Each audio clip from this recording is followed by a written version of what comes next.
Hi guys, I would like to introduce a product to you guys that I already posted a video about it, but it's more on showing the product itself. This time, I will share my personal experience of using this product.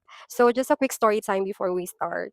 I'm not into hair removal cream, guys, kasi I had a bad experience before and hindi ko na siya inulit.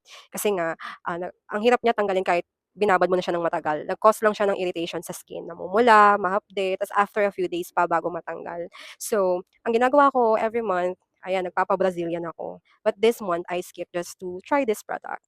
So let's start. This is Care Bare Blossom Intimate Hair Removal Cream. Hindi ako pinahirapan tanggalin yung buhok sa paggamit ko nito.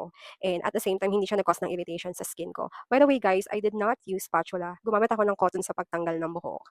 And what I like the most of using this product is may ka-partner siyang soothing gel. So after mong tanggalin yung buhok, maglagay ka nito. Ayan, ang smooth niya sa skin. So unlike those typical hair removal, wala naman tayong ginagamit na gel, 'di ba? Parang nilalagyan lang ng powder. I'm not sure. So, going back, you can purchase this alone, guys. But I suggest na you purchase this too kasi mas maganda siyang gamitin ng pareho. And aside from that, guys, meron silang travel size kit. So, these are the hair removal cream. Ito yung soothing gel. And, orange ba to? Orange? Uh, color blind. Basta, this one is hair removal, body hair removal, and then this one is the body lotion.